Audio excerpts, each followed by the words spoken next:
Hola, ¿qué tal? ¿Cómo están? Bienvenidos, muy buenas tardes. Hoy nuestra mirada informativa nos lleva hasta Peralta, donde el aumento notable de casos de contagio por coronavirus ha llevado a que existan nuevas restricciones. El alcalde Juan Carlos Castillo será uno de nuestros invitados en La Muga. Él tiene confianza en su población y hoy, sin duda alguna, marcará las pautas a seguir para todos los peralteses y peraltesas. En una jornada en la que también vamos a hablar del teletrabajo. Se ha aprobado la ley del teletrabajo y sin duda alguna será una de las fórmulas de trabajo más estables en nuestro país. Pero hoy queremos saber cómo podemos llevar a cabo esta práctica laboral desde un punto de vista saludable. El doctor Julio Maset, de Laboratorios Cinfa, estará con nosotros para darnos también algunas pinceladas acerca de cómo cuidar nuestra salud mientras trabajamos en casa.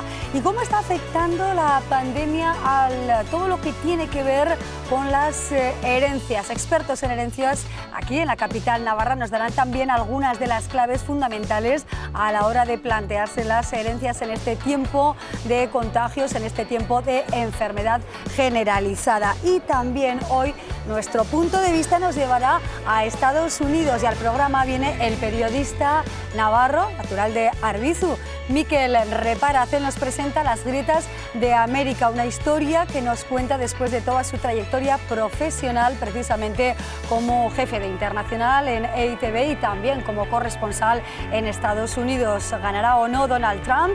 ¿Y qué pasa en Estados Unidos que las tensiones raciales se incrementan? Todos estos temas a partir de ahora en La Muga.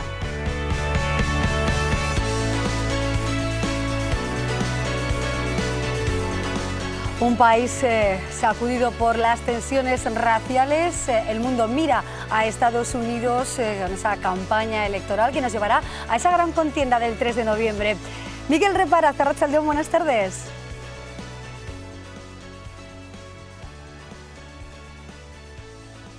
Tenemos con nosotros a Mikel Reparaz, creo que hay algún problema con el retorno, enseguida vamos a tratar de recuperar esa conversación.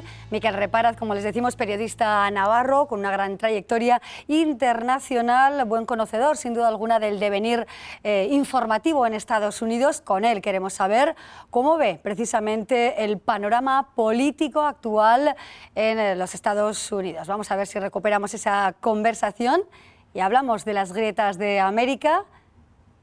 Vamos a ver si es posible. De momento no podemos establecer esa comunicación. Compañeros, pues seguiremos, por supuesto, intentándolo y hablando de este libro, Bajo la piel de un país dividido, las grietas de América. Con ello comenzamos el programa de hoy. Y mientras no tengamos esa conexión, seguimos con otros asuntos. Por ejemplo, las herencias. Es uno de los temas fundamentales también en este tiempo de pandemia. Decisiones que se adoptan en tiempos de desequilibrio en las familias navarras. El coronavirus ha puesto sobre la mesa un tema tan delicado como necesario. Los testamentos pasan a la lista de tareas pendientes, sobre todo de personas de la tercera edad. A ver, lo que hemos notado principalmente ha sido incremento tanto por el lado de las consultas como por el lado de que ya ha ocurrido el hecho de que ha fallecido habitualmente algún familiar. Y pues para tramitar la herencia, cómo hay que proceder a la aceptación, qué pasos hay que dar y cómo van a quedar las cosas después. Desde el confinamiento se han disparado las llamadas y visitas a abogados para dejar lista la última voluntad en cuanto a repartición de bienes. Tenemos personas que habían hecho ya testamento anteriormente y ya estaba todo distribuido según sus propias intenciones. Y tenemos los casos de personas que han muerto sin testar, porque en muchos casos tampoco a lo mejor se lo habían planteado el que querían hacer con ello, o si se lo habían planteado, pues lo han ido postergando hasta que llega el momento en que se ha producido el fallecimiento y no has hecho nada, ¿no? Los despachos de abogados declaran que son muchos los que tras estos meses han decidido darle un repaso al testamento y variar la repartición o incluso desheredar. Sí, ha habido tanto casos de que lo han cambiado y personas que han venido por lo menos a informarse, a preguntar ¿y qué tengo que hacer? ¿Cómo lo podría hacer? O quiero mejorar la distribución, aunque no sea lo mejor desheredar directamente a alguien, pero sí favorecer algo más a alguien. Sí que son son cuestiones que al menos han rondado en la cabeza de personas y algunos lo han materializado. Los roces y conflictos familiares por la herencia siguen empañando el dolor de una pérdida. Sí, en algunos temas viene por no haber dejado claro y en otros, aunque esté claro en el testamento, lo que luego sobreviene en muchos casos son situaciones de comunidad, es decir, caso muy habitual, hay a lo mejor un solo bien inmueble, 3 hermanos, pues lo heredan los 3 a partes iguales y esa puede haber sido la voluntad expresa por el testador. Pero claro, luego en muchos casos no tienen una uniformidad de criterio de qué se hace con ese bien. Por eso expertos recomiendan dejar todo bien atado en vida. La recomendación es siempre la de testar, la de hacer testamento, tanto aunque se tenga ya una idea y que pueda además coincidir, que en muchos casos coincide con lo que se quiere hacer en la ley, facilita luego la aceptación de herencias. Y luego también es importante en algunos casos contemplar el tema fiscal, el tema de impuestos, porque no es lo mismo que hereden los hijos o el cónyuge a que herede tu primo. Ahí Hacienda empieza a participar en mayores proporciones dependiendo la cercanía o lejanía de parentesco que tenga. El trámite ordinario de un testamento notarial es rápido y el costo suele oscilar entre los 50 euros.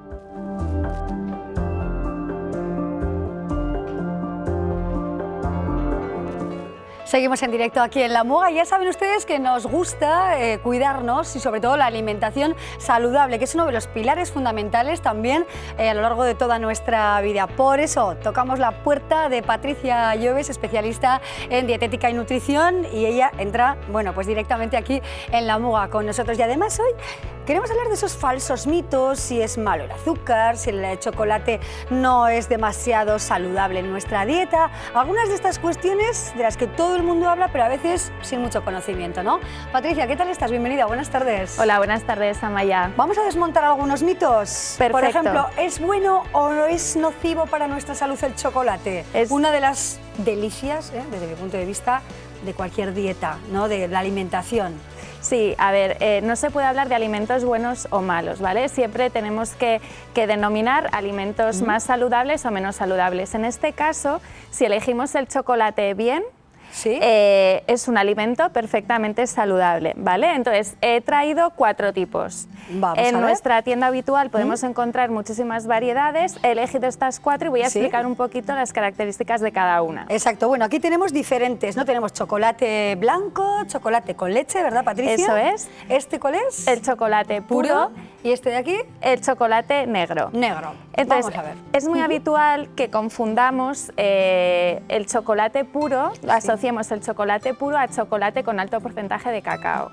Entonces, es muy importante que miremos bien el etiquetado. En la parte de detrás nos vendrán los ingredientes, siempre en orden de más a menor cantidad.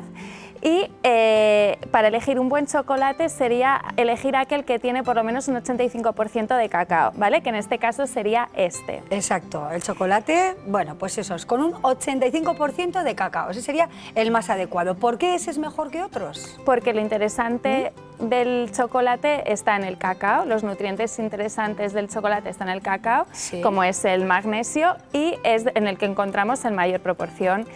Este de aquí, el chocolate puro, aunque lo asociemos con un chocolate de alto porcentaje de cacao, realmente tiene solamente un 60%, con lo cual siempre sería el de primera elección este. Perfecto. Chocolate con leche. ¿Podemos tomar el chocolate con leche? ¿No es demasiado conveniente? ¿Tiene grasa? ¿Nos engorda? A ver, por poder se puede, pero no sería el ideal.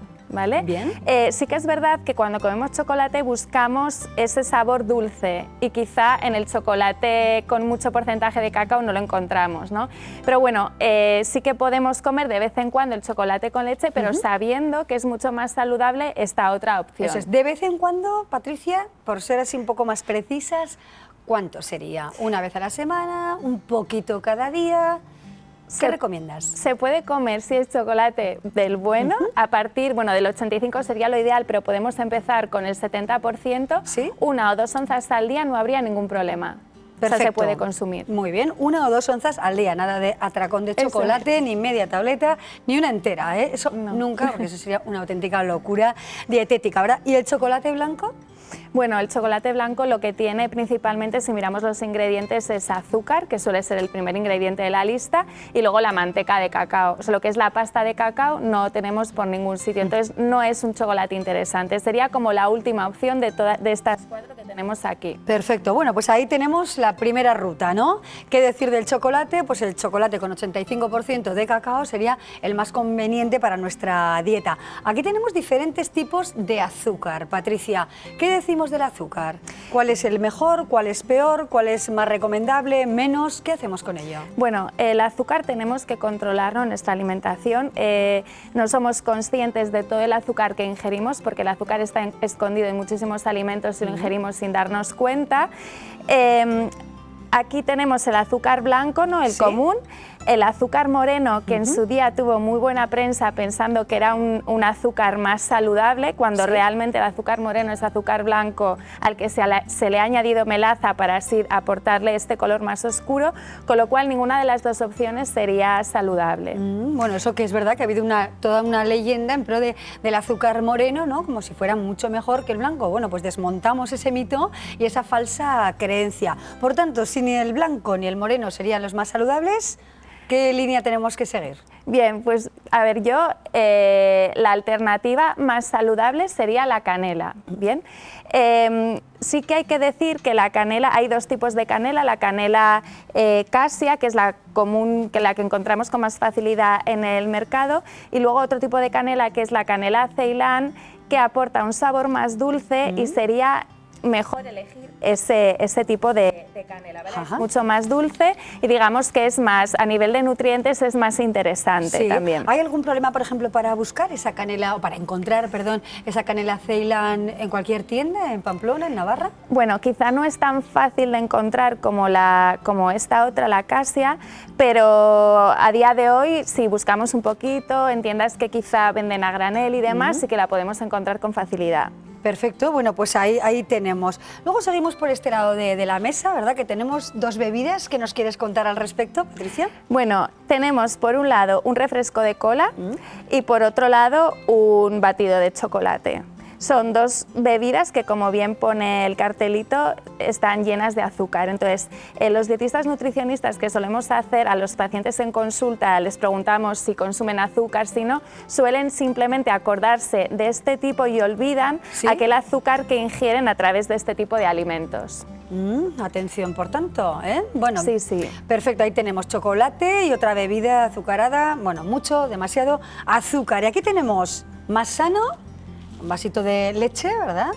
Bueno, claro, se parece en este caso... Parece leche, pero no es. No es. ¿Qué es esto? En este caso es una bebida vegetal, es bebida vegetal de almendra. Vale, parece leche, pero es eso, bebida vegetal de almendra. Y al lado tenemos arroz y un cartelito que pone arsénico. Sí, a ver, es otro de los... el arroz es un cereal que en principio tuvo también mala fama por contener este tóxico, ¿no? Pero hay que decir que tenemos que estar tranquilos porque los niveles de arsénico en el arroz que consumimos están totalmente controlados tanto por la Ecosan como por la EFSA y es totalmente seguro, ¿vale? Sí que se ha demonizado durante estos últimos años debido a esa sustancia, pero tenemos que consumirla con total tranquilidad. Si aún con esto no nos quedamos tranquilos, hay algunos trucos que podemos hacer en casa, que sería ponerlo a remojo, con lo que mejoraríamos, se cocería antes el arroz, o cocerlo con más agua y ese agua sobrante ir desechándola y cambiándola por un agua nueva. En el caso que lo que estemos preparando con arroz pues nos permita hacer esos juegos con el agua, ¿no? Quizá en una paella no lo podríamos hacer, pero si lo cocemos de otra manera sí. Y luego simplemente hay un grupo de población que sí que tendría que tener un poquito más de cuidado, que son a los niños menores de 6 años, intentar no darles bebidas vegetales de arroz ni tortitas de arroz, intentar que no sea muy habitual ofrecerles ese tipo de productos o de alimentos. Teniendo en cuenta, ¿verdad?, ese sector de la población, niños muy pequeños, mejor descartar esa opción. Bueno, estamos desmontando mitos y otro de los mitos es si podemos comer cualquier tipo de pescado o si el pescado en general tiene mercurio. No. A ver, el pescado debería estar en nuestra alimentación, no hay ningún motivo para eliminarlo. Lo único, sí que hay una lista en concreto de 4 especies de pescado que deben prestar especial atención, los grupos de población como son mujeres embarazadas que estén a punto de quedarse embarazadas y los niños menores de 10 años. Que esos pescados, bueno, aquí he elegido el bonito, pero no estaría incluido el bonito. Los pescados que hay que intentar evitar o limitar son el atún rojo, el tiburón o cazón, el pez espada o emperador y el lucio. Ajá, bueno, eso es mejor no tomarlos. Pues estoy pensando que en vacaciones comí muchísimo atún rojo, así que cuidado, ¿no? Bueno, pero imagino que serían cantidades pequeñas. Exacto, ¿no? Bueno, pues confiemos exacto en que la cantidad no era excesiva, ¿no? Pero atención a esos pescados, cuidado con el tema del mercurio. Los huevos, también hay muchos estudios. ¿Cuántos huevos podemos comer al día o a la semana?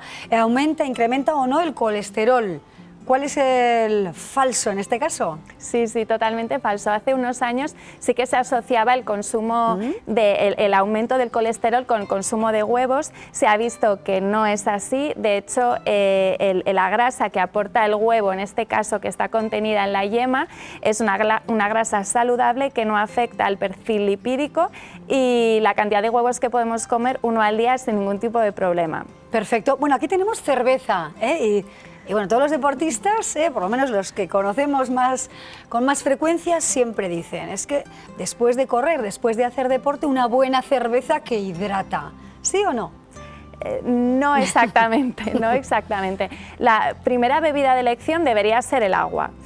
Evidentemente una cerveza es una bebida fermentada que tiene muy poca graduación alcohólica, con lo cual después de habernos hidratado con el agua podríamos tomarnos una cerveza para disfrutar, pero no para hidratarnos como tal, ¿no? Y siempre cuando hablamos de las bebidas alcohólicas tenemos que tener en cuenta de hacerlo con un consumo responsable. Atención, por tanto, consumo responsable, igual unos traguitos de agua nos sienta mucho mejor y además nos hidrata el doble. Aquí tenemos las famosas pastillas o cubitos, ¿no? de caldo, ¿no? Ese caldo, no voy a decir la marca, ¿verdad? Pero que todos conocemos más, al menos los de una generación, como es la mía, ¿no? De los cubitos de caldo. ¿Los utilizamos para cocinar o los descartamos? A ver, se pueden utilizar, pero quizá no sería la mejor opción. Siempre, en concreto tienen muchísima sal, ¿vale? Entonces, como tomamos exceso de sal y exceso de azúcares, lo ideal sería sustituirlos por especias, intentar jugar con alimentos que aporten más sabor a esos caldos en vez de utilizar este recurso que es muy fácil y muy cómodo, pero no del todo saludable. Atención, bueno, tenemos queso, por cierto, que apetece a estas horas, ¿verdad? Tomar un poquito de queso así como de postre. Y aquí también volvemos un poco al tema colesterol, como hemos hablado antes de los huevos. ¿Qué nos dices del queso? Pues que realmente no está justificado que se deje de tomar queso o algún derivado lácteo por el colesterol. El queso es un alimento que aporta grasa, es verdad, pero no está demostrado en los últimos estudios. Realmente dicen que no hay esa asociación de consumo de queso con colesterol. Aparte, tienen proteína también muy interesante y es un producto que a todos nos gusta y que no hay por qué eliminarlo de la dieta. Patricia, lo que nunca falta en esta mesa es esta maravilla de frutero que tenemos aquí a modo de bodegón, con unas frutas deliciosas como uva negra, moscatel, manzana, tenemos también granada, ¿verdad? Ciruelas. Sí. ¿Por qué siempre está la fruta? Porque los vegetales deben ser la base de nuestra alimentación. Nuestra alimentación, así como hace años atrás seguíamos el criterio de la pirámide nutricional donde la base estaban los cereales, ahora se ha visto que nuestro estilo de vida ha cambiado y la base debe ser los vegetales y sobre todo como queremos ir a por una alimentación más sostenible, siempre a verduras y frutas de temporada. Perfecto, bueno, pues ya tenemos lección aprendida, saludable, si hacemos un repaso rápido, optamos por el chocolate con 85%, la canela mejor que cualquier azúcar, ¿verdad? Eso es, sí. Menos azúcar en las bebidas, sin duda, cuidadito con la cerveza, que eso de que hidrata mucho, no sé. El huevo y el queso no incrementan el colesterol, aportamos fruta a nuestra dieta, cuidadito también con el arroz, ¿verdad? Pero atención y cuidadito con el pescado, pero no con todos, que no todos tienen mercurio. Bueno, Eso es. hemos aprendido bien, ¿no? Muy bien. Pues muy nada, bien, tenemos Amaya. hoy nuestra lista de alimentos más deliciosos que nos propone la especialista en en dietética, ¿no? Y en nutrición, como es Patricia Lloves, que nos visita los miércoles. Gracias por venir a la Muga, Gracias Patricia. a ti. Hasta Gracias. pronto. Gracias. Muchas gracias. Bueno, a ustedes que nos siguen acompañando y que seguro que habrán comido ahora, estarán disfrutando, pues tengan en cuenta y no se pasen con el chocolate que apetece hasta ahora, ¿verdad? Nosotros nos pasamos ahora a la música, porque es que la cantante Anne Lukin nos presenta su trabajo Lento. Vean.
De la música de Anne Lukin a otro asunto que nos ocupa hoy. Como les decíamos al principio, contamos hoy en el programa con Mikel Reparaz. Él es periodista, es navarro, es de Arbizu, jefe de internacional en EITB y autor de Las Grietas de América. Conoce bien los entresijos políticos y periodísticos de este país, un país dividido, con conflictos raciales, con mucha tensión y con los comicios del 3 de noviembre, bueno, como uno de los grandes temas, ¿no? Mikel Reparaz, Arratsaldeon, buenas tardes.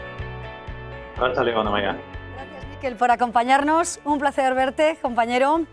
Presentas Las Grietas de América, bueno, en un momento de gran tensión política también, ¿verdad?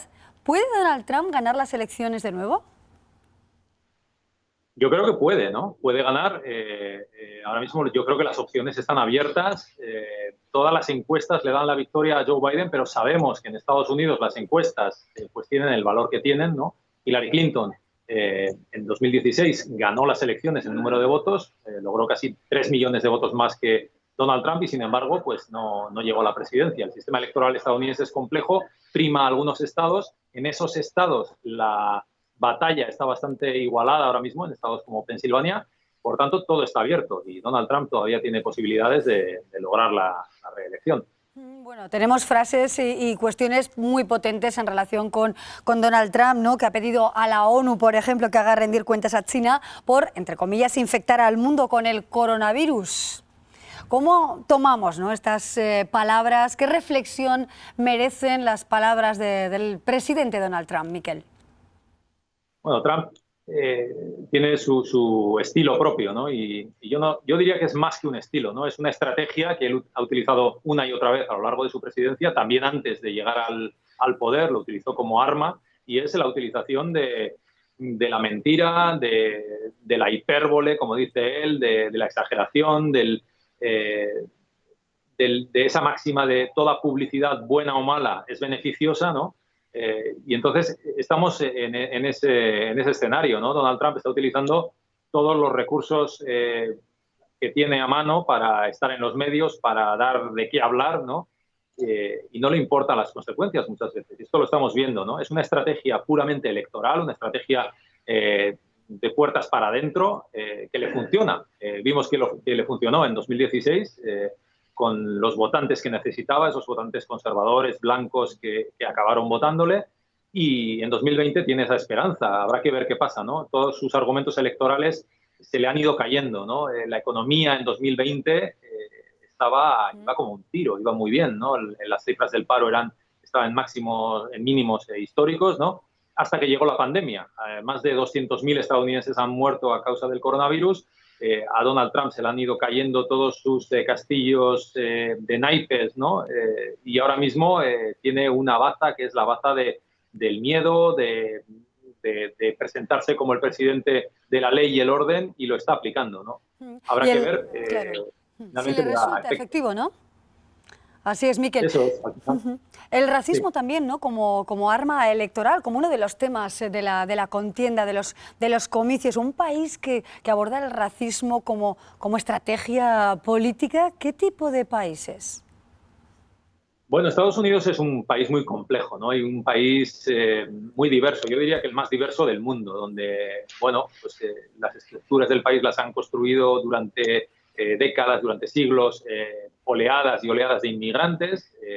Es verdad que sobre los habitantes originales, que eran los indígenas, que fueron prácticamente exterminados, y también sobre la mano de obra esclava, ¿no? Que fue la base de la economía de Estados Unidos en sus inicios, ¿no? Con los padres fundadores como Jefferson o Washington, que eran señores esclavistas, ¿no? Esto ha ido creando unas desigualdades con color, diría yo. Quiero decir, la comunidad negra en Estados Unidos ha estado oprimida desde el principio de la historia de Estados Unidos, y esto todavía está teniendo consecuencias, y ese conflicto sigue sin solución, ¿no? Y es lo que estamos viendo ahora en las calles. En Estados Unidos es algo cíclico. Las protestas, las conquistas de la comunidad negra han ocurrido a lo largo de la historia, pero cada vez que ha habido una conquista ha habido una reacción, ha habido un paso atrás por parte de la supremacía blanca que está muy enraizada en la estructura misma de Estados Unidos. Estados Unidos fue la primera democracia moderna del mundo, pero estaba basada sobre una economía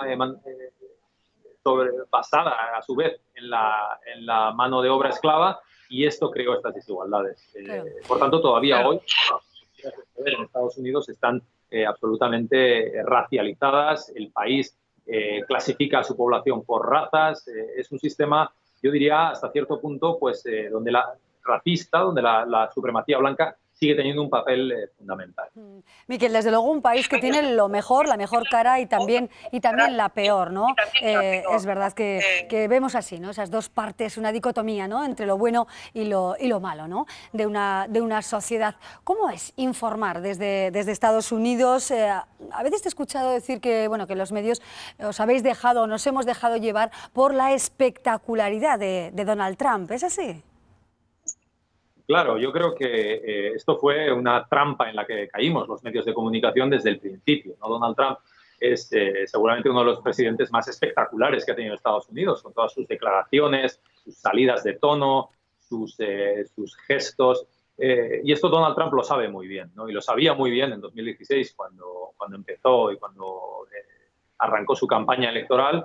Y lo sabe muy bien hoy todavía, ¿no? Y los medios hemos caído en ese juego que nos proponía Trump, que es el de decir una barbaridad o tuitear cualquier cosa, y sabía que nosotros, los periodistas, íbamos a estar ahí de par de mañana haciendo directos contando lo que ha dicho el presidente. Claro, es el presidente de Estados Unidos, no puedes dejar de lado esa información, ¿no? Lo que dice el presidente, pero nos ha faltado, yo creo, y esto es una autocrítica a los periodistas y a los medios de comunicación que hemos cubierto los Estados Unidos de Trump. Nos ha faltado esa otra parte que ha sido el contraste, ¿no? Esa función del periodismo que es fundamental y que nos obliga a decir lo que es verdad y decir también lo que es mentira cuando sabemos que es mentira, ¿no? Esto en Estados Unidos los medios de comunicación no lo hicieron al principio. Es verdad que después se ha ido fortaleciendo esa parte, ¿no? Del fact-checking, de contrastar los hechos, ¿no?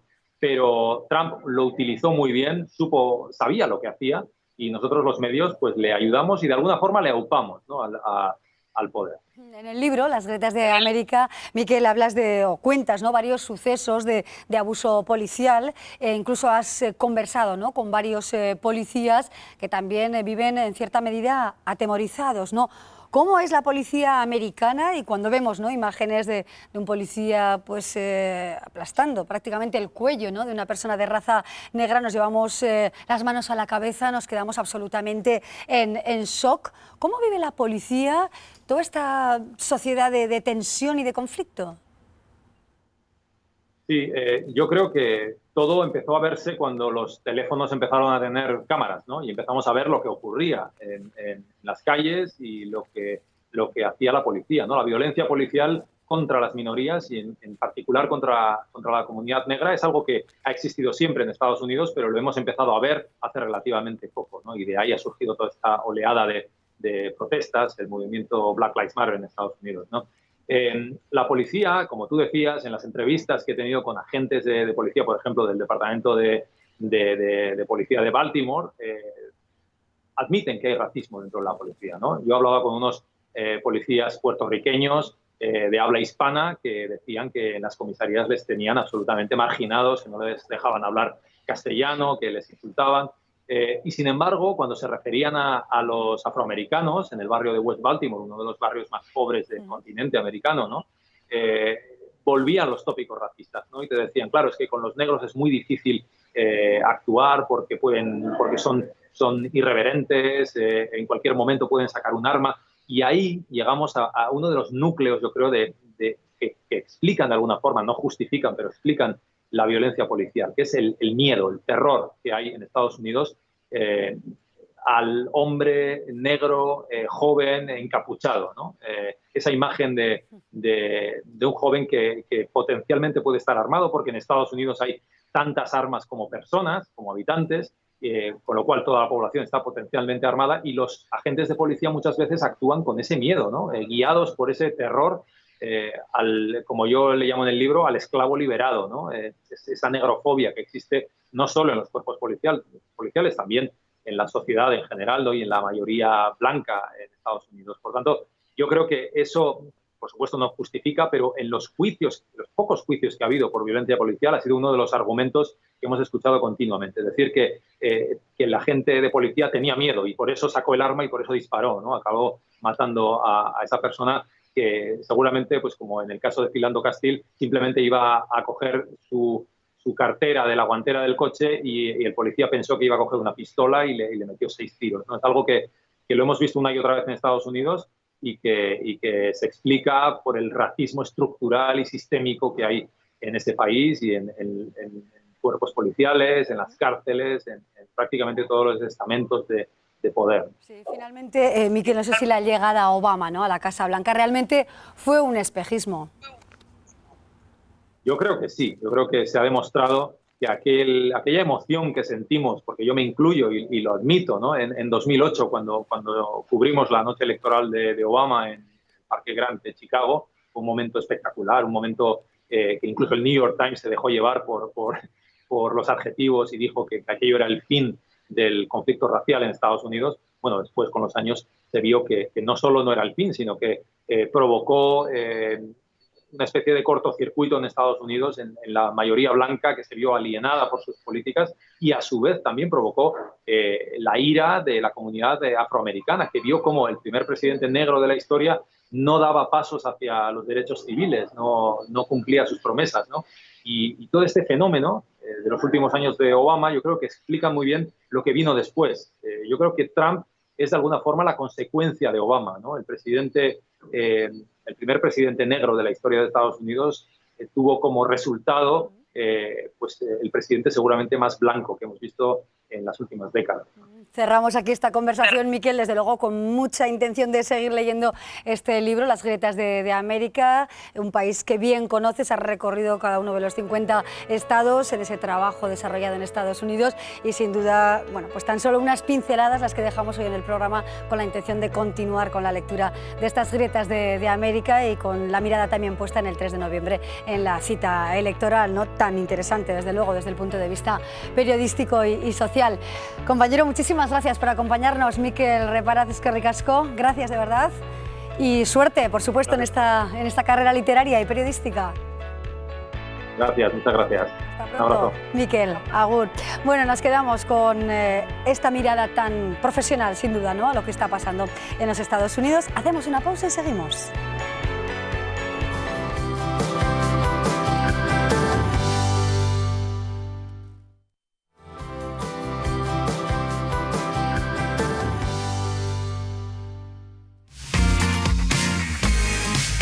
CINFA les ofrece este espacio. Se regula el teletrabajo en nuestro país, desde luego una fórmula laboral que ha crecido exponencialmente en nuestro entorno y muy especialmente, sin duda alguna, debido a la pandemia. Pero lo que queremos es un teletrabajo saludable. Precisamente desde el punto de vista de la salud vamos a abordar esta nueva posibilidad que nos brinda el ámbito empresarial y laboral. El doctor Julio Maset está con nosotros, ya saben ustedes que es asesor médico de laboratorios CINFA y él nos va a ayudar a teletrabajar de forma correcta, desde muchos puntos de vista. Doctor Maset, ¿qué tal? Bienvenido, buenas tardes. Muy buenas tardes. Gracias por acompañarnos. Bueno, los datos desde luego son muy fuertes, muy potentes en favor del teletrabajo en España, ¿no? Del año pasado a este han cambiado los datos totalmente. Sí, hemos pasado de que el teletrabajo era algo prácticamente anecdótico a, por ejemplo, aquí en Navarra, según el Instituto Navarro de Estadística, hemos pasado del 4,8% al casi el 23% durante la pandemia. Y con esta segunda ola parece que el teletrabajo pues va a continuar de forma más o menos intensa, pero va a continuar. Va a continuar y eso puede suponer, sin duda, ventajas para el trabajador y la empresa, también inconvenientes. Pero nos fijamos en el trabajador, ¿no? ¿Cómo desarrollar la jornada laboral desde un punto de vista saludable en cuanto a posturas, tiempo, atención, pantallas, dedicación? ¿Qué podríamos decir a quienes ya están teletrabajando? Bueno, yo creo que hay una serie de pautas que se pueden convertir en rutinas que hacen que ese teletrabajo nos permita que no tenga efecto sobre la salud. Yo empezaría por las dos primeras, que es organizar muy bien la agenda y organizar el espacio de trabajo. La agenda es importante, intentar empezar todos los días a la misma hora y acabar a la misma hora. Ya vimos con el tecnoestrés que uno de los problemas es cuando se inmiscuye en nuestra vida laboral, en nuestra vida personal o familiar, y también no nos olvidemos que ahora también los chavales y los universitarios también les afecta el teleestudio. Por lo tanto, empecemos a la misma hora, acabemos a la misma hora e intentemos organizar el espacio de trabajo. En la medida de lo posible busquemos un sitio fijo, que sea siempre el mismo, que sepa en nuestro entorno familiar que vamos a estar trabajando o estudiando en esas horas y que sea un lugar lo más adecuado, menos ruidoso posible y a ser posible con un espacio suficiente. Eso es, vamos a hablar un poquito del espacio, también del equipamiento, de la organización, quizá con un poco más de detalle, ¿no? Cualquier sitio no es apto para trabajar. Es importante la ergonomía. Yo creo que si lo que queremos es un teletrabajo saludable, tenemos que tener primero una mesa que tenga espacio, a ser posible en una habitación. Digo a ser posible porque las casas evidentemente tienen sus limitaciones, teletrabaja a veces no solamente uno sino varios, pero intentando que tengamos un espacio de trabajo para nosotros donde estén nuestras cosas y que se respete. Y algo que hay que tener en cuenta es, bueno, el ideal sería tener una silla que tuviera 5 puntos de apoyo, respaldo ergonómico, pero lo que tenemos que hacer es enfrentar sillas de casa a esa mesa para intentar que busquemos siempre una postura en la que nuestras piernas estén en ángulo recto, nuestros brazos también estén en ángulo recto, esa altura de silla que seguro que encontramos en casa que hace que cuando nos pongamos encima de la mesa nuestros codos hagan ese ángulo recto para manejar el ratón y ver la pantalla de una forma que no genere dolores musculares o articulares. Así es, vamos a hablar un poco también, doctor Maset, de bueno, los problemas psicológicos que puede acarrear también esta nueva forma de desempeñar nuestro tiempo de trabajo y todo lo que concierne a la pandemia, ¿no? ¿Qué problemas estáis encontrando precisamente? Bueno, pues no sé si miedo, ansiedad, estrés, ¿qué está pasando?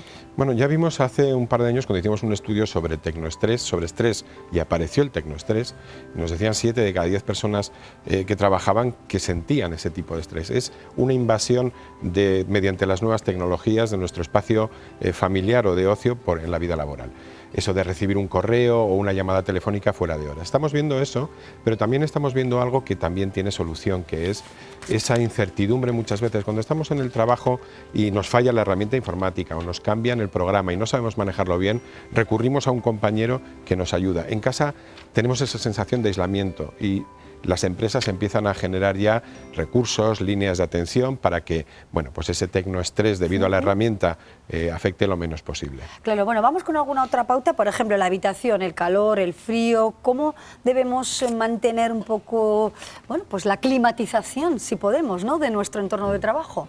Si fuera posible, lo mejor sería una habitación que tenga una temperatura 20-21 grados, por encima ya empezamos a estar con calor, y que sea fácil de ventilar. Ya hemos visto que con el COVID, además, una de las cosas que más se recomienda es ventilar adecuadamente. La iluminación, genial si es natural, pero si tenemos que ayudarnos de luz artificial, tampoco pasa nada. Bueno, prolongar la jornada, eso también es muy frecuente. Estamos en casa, tenemos el ordenador, tenemos nuestras herramientas de trabajo y seguimos o nos levantamos y empezamos a trabajar. Atención con la jornada, ¿cómo debemos autorregularnos? Sí, ahí debemos ser muy claros, debemos generar una agenda donde sepamos que empezamos a 1 hora y terminamos a 1 hora e intentar respetarlo al máximo posible. Una de las cosas que aparecen ahora en la regulación del teletrabajo es precisamente fijar los límites de la jornada laboral. Vamos a intentar que no haya visitas al móvil ni lecturas de correo fuera de esa jornada. Yo siempre digo que lo ideal sería, cuando se termina esa jornada de trabajo o estudio, salir de casa, lugar de trabajo, darse una vuelta, estar un rato con la familia, darse ese paseo, y si llueve, paraguas, que no pasa nada, para volver a nuestra casa, hogar, y en ese momento se acabó ya la entrada del trabajo. Bueno, pues tomamos muy buena nota de ese decálogo, ¿verdad?, de posibilidades que tenemos delante, que tenemos, ¿no?, que también hacer nuestras si estamos teletrabajando de alguna manera, bueno, pues para que nuestra salud no se complique, ¿no?, como consecuencia del trabajo. Doctor Julio Maset, muchísimas gracias por acompañarnos, por ayudarnos también en este camino que, bueno, pues en pandemia hemos recorrido y que muchas personas siguen recorriendo. Gracias, de verdad. Buenas tardes. Muchísimas gracias a vosotros. Muchas gracias. Bueno, pues nosotros continuamos hablándoles, por supuesto, de salud. CINFA les ha ofrecido este espacio.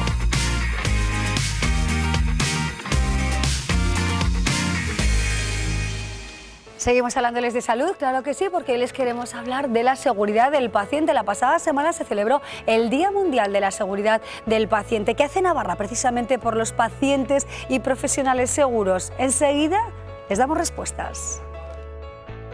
¿Tiene dificultad para subir y bajar las escaleras de su casa? En Imcalif podemos ayudarle. Aproveche este mes para instalar una silla salvaescaleras con un 20% de descuento en el precio.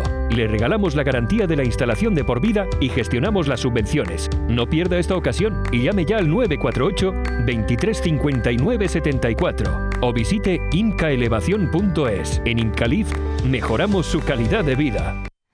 Y damos la bienvenida a Carmen Silvestre. Ella es jefa de sección de calidad asistencial y seguridad clínica aquí en Navarra. Con ella queremos hablar precisamente de cómo se vela por la seguridad de pacientes y profesionales. Pero antes vemos brevemente un vídeo que precisamente se ha elaborado con motivo de ese Día Mundial del Paciente Seguro.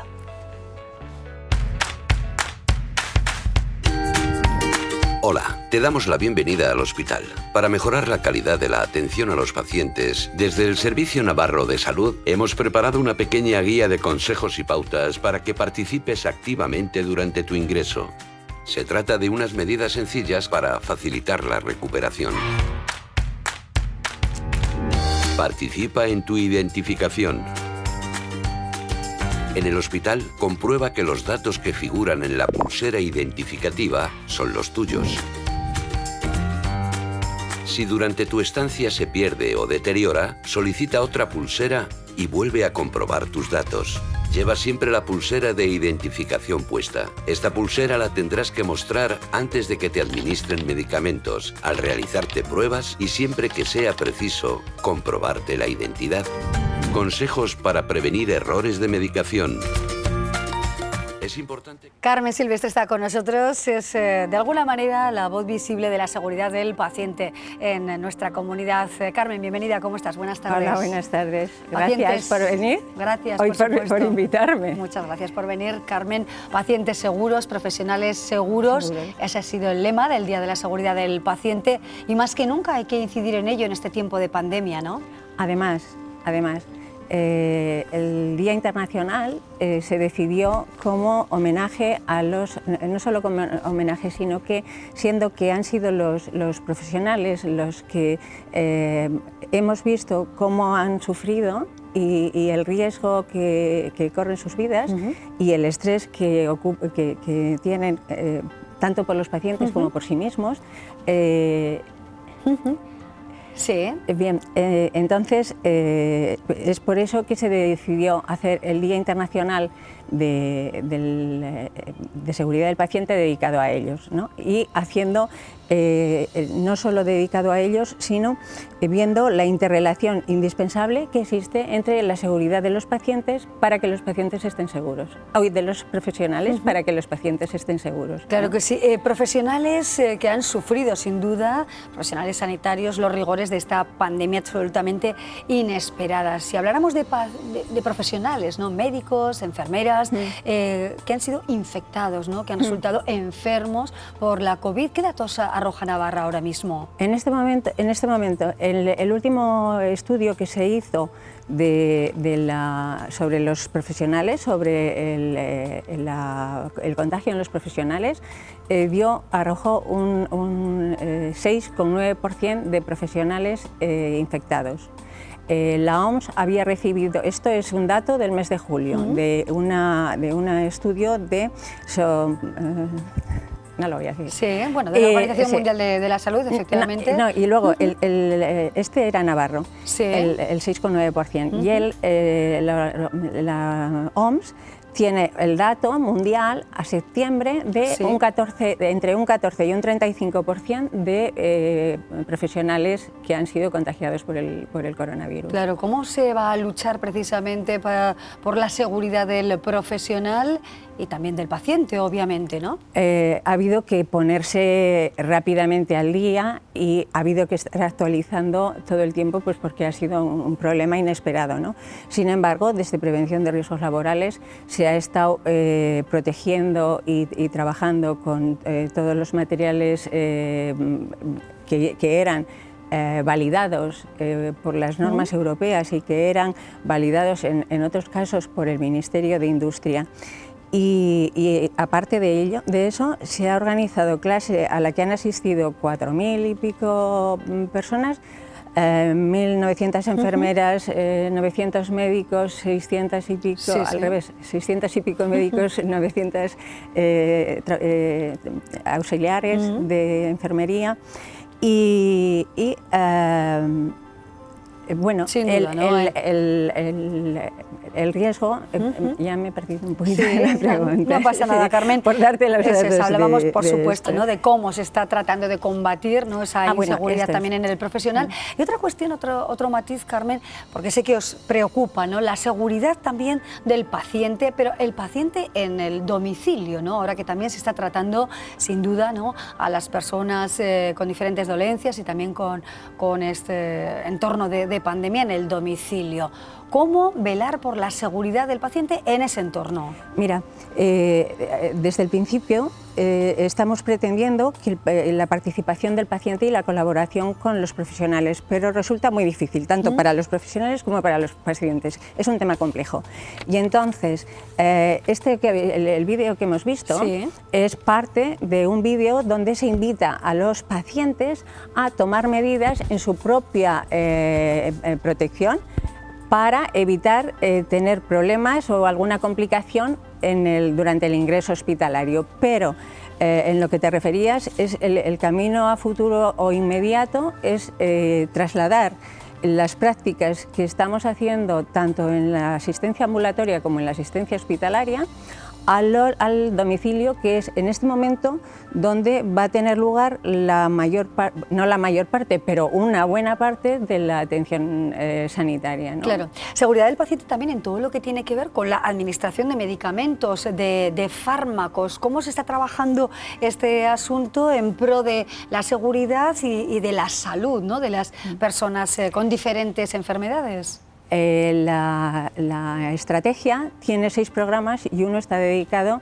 al uso adecuado del medicamento. Entonces, en cuanto a los medicamentos, y trabajamos algunos aspectos. En primer lugar, la conciliación de cuando un paciente es visto por distintos especialistas y a veces la medicación no coincide, ¿no? Y entonces, bueno, se trata de hacer esa conciliación por parte de los farmacéuticos y darle que tome la medicación adecuada sin que haya ninguna interferencia. Por otra parte, lo que es y ahora con la pandemia, ya lo diré, las resistencias antimicrobianas, que vienen del mal uso o del uso inadecuado o además intenso de los antibióticos, y que estamos trabajando sobre ello con bastantes buenos resultados, ¿no? Que se ha reducido el consumo, para empezar, y el uso es cada día más adecuado, reservando los antibióticos más potentes para cuando se necesitan, ¿no? Sí, se van dando pasos, por tanto, en torno a la seguridad, a la concienciación, a una mayor interrelación, ¿no?, entre el profesional de la salud y el paciente en los diferentes escenarios, ¿no?, en pro de, bueno, pues más tranquilidad, más seguridad en todos los aspectos. Hoy con Carmen Silvestre hemos querido ver cómo está esta situación en Navarra, cómo se está trabajando en pro de toda la sociedad, ¿no? Carmen, muchísimas gracias por venir al programa, un placer. Y suerte, por supuesto, en tiempos difíciles, ¿no?, para los sanitarios, que duda cabe. Hacemos ya una pausa para nuestros diferentes compromisos y seguimos con la actualidad. ¿Tiene dificultad para subir y bajar las escaleras de su casa? En Incalif podemos ayudarle. Aproveche este mes para instalar una silla salvaescaleras con un 20% de descuento en el precio. Le regalamos la garantía de la instalación de por vida y gestionamos las subvenciones. No pierda esta ocasión y llame ya al 948 23 59 74 o visite incaelevación.es. En Incalif mejoramos su calidad de vida.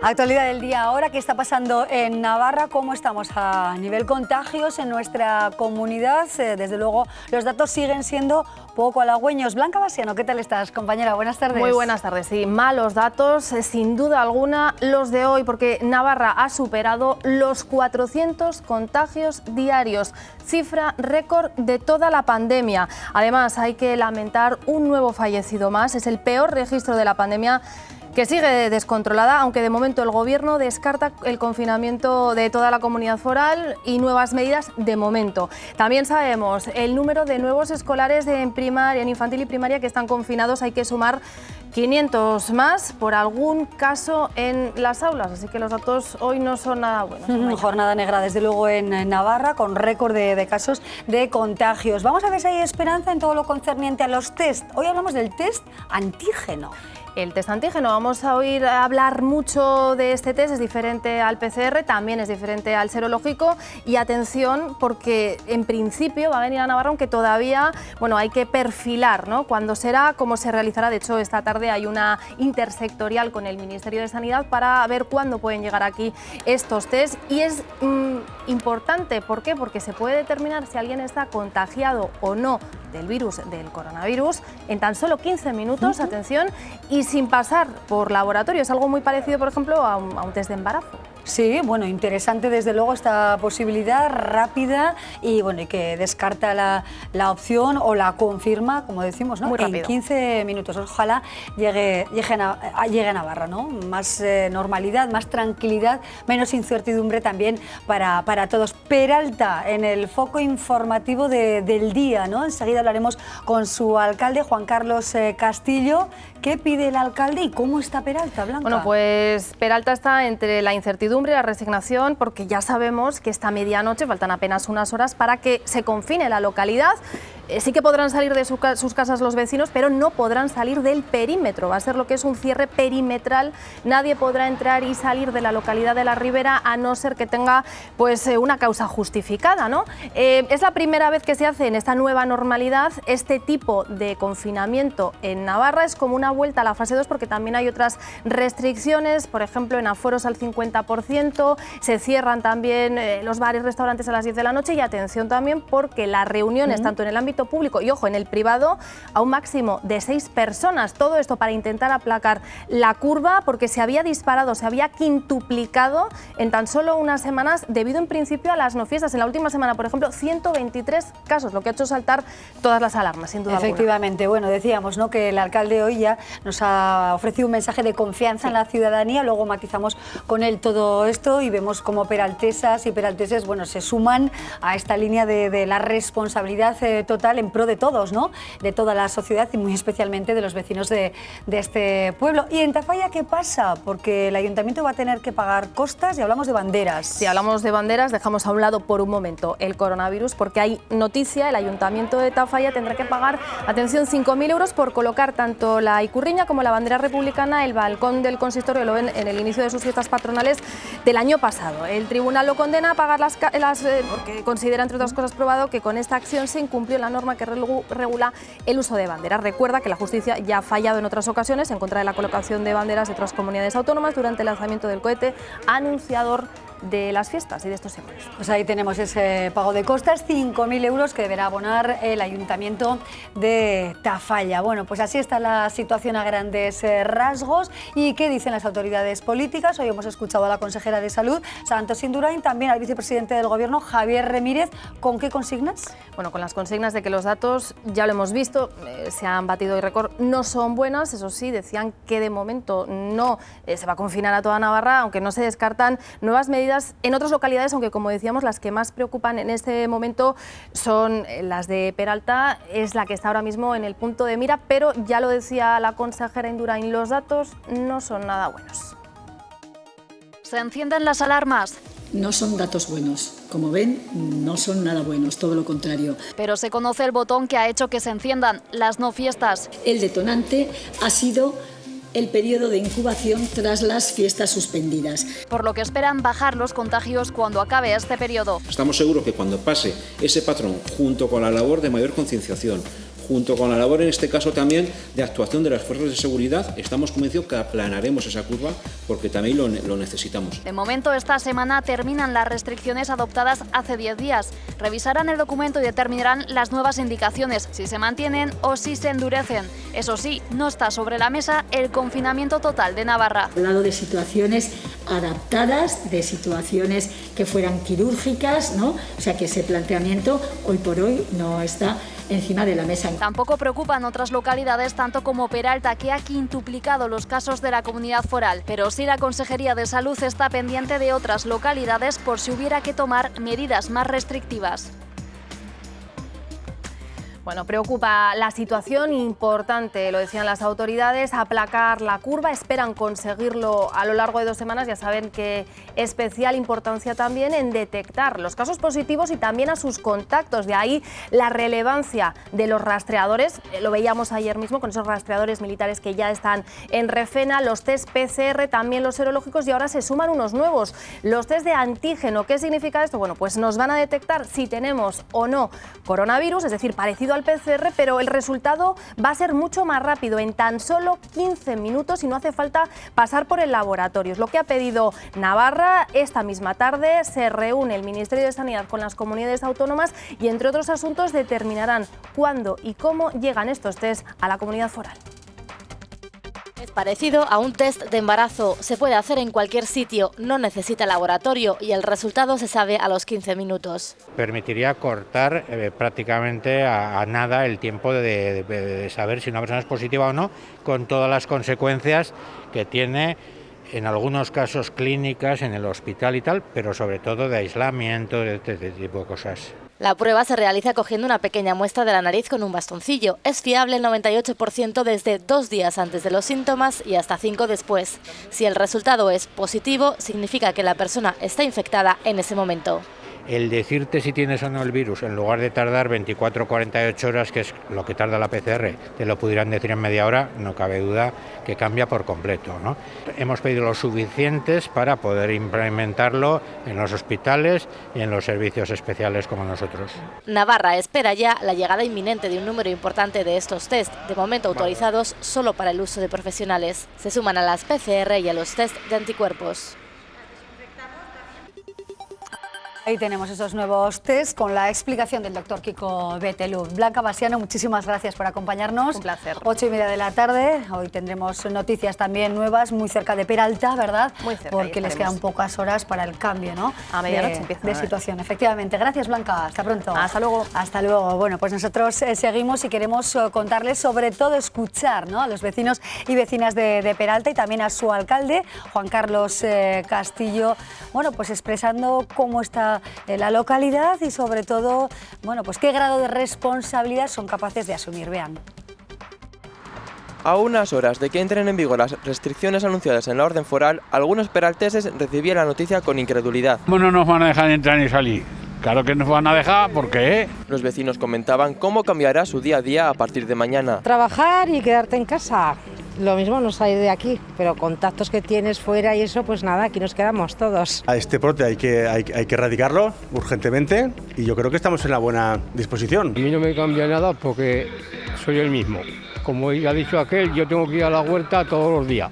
Y achacaban el aumento de contagios con las no fiestas. El alcalde del municipio, Juan Carlos Castillo, aclaraba cómo han sido las negociaciones con Salud, en las que se han barajado todas las posibilidades, como un confinamiento total. Estuvo sobre la mesa, pero realmente pues bueno, se analizó en profundidad y se vio que con estas medidas puede ser suficiente. No obstante, si no conseguimos mejorar la situación, pues es evidente que habrá que analizarlo. Y asegura que la policía vigilará que se cumplan las medidas adoptadas. Hay una coordinación policial establecida en cuanto al perímetro de la localidad, donde de las 4 entradas y salidas se cierran, los 4 accesos se reducen a 2. Por eso las empresas de la zona ya han comenzado a expedir justificantes que permitan a los trabajadores acudir a desempeñar su función. Tenemos ya justificantes para venir a trabajar y que ir viendo un poco cómo va el tema. Desde el ayuntamiento hacen un llamamiento para que con la ayuda de todos se consiga revertir esta situación. Peralta, 6.000 habitantes, 140 contagios en los últimos días, malas cifras, que lleva a restricciones notables en esta localidad, bueno, pues con la tensión también que supone, ¿no?, para los vecinos. El alcalde de Peralta es Juan Carlos Castillo y también es presidente de la Federación Navarra de Municipios y Concejos. Alcalde, ¿qué tal? Bienvenido, buenas tardes. Buenas tardes. Muchísimas gracias por acompañarnos a pocas horas de las nuevas restricciones. ¿Cómo está Peralta, alcalde?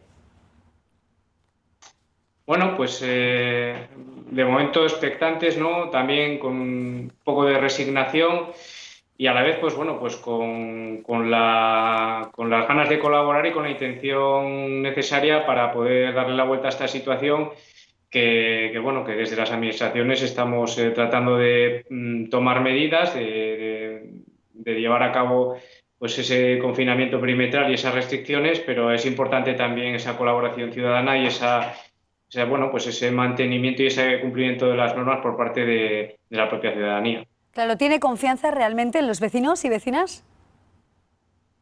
Sí, porque además ellos y ellas saben que no cabe otra, ¿no? En el fondo, o lo hacemos entre todas y entre todos, o esto va a ser imposible. Es decir, aquí no tenemos ni medios policiales ni medios necesarios como para poder corregir todos y cada uno de los comportamientos de 6.000 vecinos, ¿no? Entonces, bueno, es necesario, es imprescindible, pero es que además es por el bien de todas y de todos. Es decir, si no ponemos de nuestra parte, si no intentamos hacer las cosas bien, lo vamos a pagar toda la ciudadanía, no solo aquellas personas que no lo hagan bien, sino, por ende, seguramente sus entornos más cercanos y el resto de la ciudadanía. Pero bueno, yo creo que la ciudadanía va a responder. Y además vamos a, entre todos, pues bueno, también está el Ayuntamiento y están los cuerpos policiales, en el caso de que esto no suceda, pues para intentar corregir situaciones. ¿Cómo se están haciendo las PCRs? Porque los vecinos de Peralta no tienen que desplazarse, ¿verdad?, hasta Referena, sino que allí se pueden desarrollar todas estas PCRs, estas pruebas que resuelvan en favor o en contra de la salud, ¿verdad?, en positivo o negativo todo el caso de coronavirus. ¿Tienen personal suficiente para llevar a cabo este trabajo? Bueno, en principio sí. Desde el propio centro de salud se están haciendo PCRs y con la información que se recibe de los rastreadores, pues poco a poco se van dando respuesta, ¿no? Pero claro, todo depende del volumen que haya en este sentido. Es decir, si estamos hablando de que hay que hacer 15 o 20 al día, pues no pasa nada. Pero si aquí empieza a haber un número de contagios importante, como se ha venido dando estos días, y además a esos positivos les rodea también toda una serie de contactos, entonces se complica un poco más la situación. Es lo mismo que puede llegar a ocurrir pues en Navarra si el número de positivos pues sigue en la línea en la que está ahora mismo. Juan Carlos, también es presidente, como decíamos, de la Federación Navarra de Municipios y Concejos. ¿Hay posibilidad de que otros municipios, concejos navarros puedan estar en una situación similar a la de Peralta? ¿Cómo está la situación? Bueno, la cifra que se daba hoy, pues la verdad es que es preocupante, ¿no? Estamos en un momento en el que, bueno, pues se han producido varias no fiestas, ¿no?, que parece ser que es uno de los motivos importantes por los que se ha producido ese incremento de contagios, y a la vez estamos en el momento en el que hace bien poco, bueno, pues hace pocas semanas, se ha iniciado también la actividad normal, tanto laboral como educativa. Entonces, pues bueno, yo creo que también un poco todo tendrá que ver. Entonces, bueno, confío en que con el tema de las no fiestas pues vayamos acabando y vayamos reduciendo esa parte, ¿no?, esa parte que está aportando esto, pero además tendremos que ponernos intensos también pues en el control de las situaciones que se están dando no deseadas, porque realmente es verdad que es imprescindible y muy necesaria la colaboración ciudadana, pero no es menos cierto que cada vez que se ponen medidas hay una parte de la población pues que no las cumple, que no se acaba de tomar en serio esto, y claro, llega un momento en el que la situación... En definitiva, que no es responsable y que no está suficientemente concienciada, ¿no? Cuando es verdad que expertos, sobre todo técnicos y científicos con los que hablamos, precisamente, bueno, pues invitan a eso, ¿no?, a una máxima responsabilidad social. Por tanto, alcalde Juan Carlos, no parece ser de momento, ¿no?, que otros pueblos puedan verse, bueno, pues con una situación similar a Peralta, ¿no?, con esas restricciones más exhaustivas debido al aumento del número de contagiados. Yo con esto del COVID tendría mucha prudencia porque hoy puedes estar con la situación controlada como estábamos nosotros a principios de septiembre, finales de agosto, y en 20 días te puedes encontrar con la situación, o menos, con la situación completamente desbordada. Que a nivel general haya estos datos que estoy apuntando no quiere decir que en un momento determinado esto se vaya de las manos, porque es lo que nos viene sucediendo prácticamente desde que se inició la pandemia. Pero es lo que venimos diciendo desde que se inició la pandemia. O lo hacemos entre toda la ciudadanía, o somos conscientes de que nace en la exigencia de que cada uno de nosotros mismos nos exijamos protegernos y guardar ese distanciamiento social, o va a ser muy difícil se tomen las medidas que se tomen. ¿Qué reclama el Gobierno de Navarra en toda la gestión que tiene que ver con Peralta? ¿Está a la espera quizá de más personal, de más apoyos? ¿Reclama alguna cuestión, alguno de los departamentos del Gobierno que sobre todo están involucrados, ¿no?, con la pandemia? Bueno, nosotros lo que es evidente, por ejemplo, que en el pueblo necesitamos apoyo policial. Si queremos llevar a cabo las medidas que se acaban de aprobar, pues es evidente que para controlar el perímetro, incluso a veces internamente, vamos a necesitar apoyo policial, porque en los pueblos, por lo general, tenemos policía local, pero para el nivel de población y extensión de suelo que tenemos, fíjate, te pongo como ejemplo Peralta, ¿no? Peralta tiene casi 6.000 habitantes y tiene 89 kilómetros cuadrados. Entonces, es muy difícil que con uno, a lo sumo 2 agentes por turno, se pueda cubrir todo el territorio con garantías y toda la, digamos, y se pueda hacer cumplir esta normativa del COVID, ¿no? Entonces, bueno, ni aunque vinieran patrullas, que las necesitamos, tanto de Guardia Civil como de Policía Foral, pues bueno, no se va a llegar a todo, pero bueno, sí que por lo menos se va a poder responder de otra manera. Entonces, eso sí que va a ser necesario eso, y va a ser necesario desde el punto de vista sanitario, desde los centros de salud, pues toda la potencia de cara a atender a la ciudadanía y de cara a realizar esos test, porque tengamos en cuenta también que hablamos del COVID, pero sigue enfermando gente de cáncer, en fin, de muchas otras patologías que también hay que atender. Efectivamente, ¿no? Pues tomamos muy buena nota de ese mensaje también, claro, más apoyo, sin duda alguna, para poder facilitar un poco la vida con restricciones en esta diferente normalidad que tenemos en Peralta. Gracias, Juan Carlos Castillo. Ojalá sea, bueno, pues ejemplo también, ¿no? Peralta para toda la comunidad del buen hacer, ¿no? De la concienciación y de, bueno, pues de la salud en general, porque es cierto que necesitamos estar sanos y a veces pues hay que quedarse más en casa para evitar el contagio. Alcalde, muchísimas gracias por atendernos y suerte, buenas tardes. Gracias a vosotras, buenas tardes. Muchísimas gracias, alcalde de Peralta, Juan Carlos Castillo. Y nosotros y nosotras vamos a mirar a otras cuestiones de la sociedad, no todo tiene que ver, ¿verdad?, con la pandemia. Nos vamos al Planetario de Pamplona y les mostramos una exposición renovada, por cierto, porque el Instituto Navarro de la Memoria del Gobierno de Navarra ha renovado y además ha actualizado la exposición dedicada a la vida y obra de las hermanas navarras Josefa y Pepita Urizpi, con la exposición Urizpi Hermanas AISPAC, una vida dedicada a los valores democráticos universales, dentro del programa de actividades dedicadas al exilio navarro que el Instituto ha organizado a lo largo del presente 2020. La exposición narra la vida de las hermanas nacidas en Navarra en 1883 y 1893 a través de diferentes paneles, textos explicativos y fotografías. Está disponible hasta el próximo 17 de octubre en el Planetario e incorpora por primera vez su contenido adaptado al lenguaje accesible universal.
Interesante, sin duda alguna, esta exposición que nos ha llevado al Planetario de Pamplona para recordar nuestra memoria, la vida de las hermanas Urizpi. Y nos vamos ahora a otro escenario, y en este caso el pabellón Navarra Arena. Va a ser, desde luego, escenario de uno de los grandes conciertos que llega este fin de semana a la capital navarra y que además ha colgado el cartel de completo. Es el grupo Izal, que arrasa siempre y seguro de nuevo aquí en nuestra ciudad, con el vocalista Mikel Izal a la cabeza. Vemos sin duda alguna uno de los grupos con mayor proyección que recala en nuestra ciudad. Disfruten de este avance y si tienen suerte de tener entrada del concierto del sábado. Volvemos mañana, adiós. Las consecuencias, que digas tu verdad aunque llueva piedra.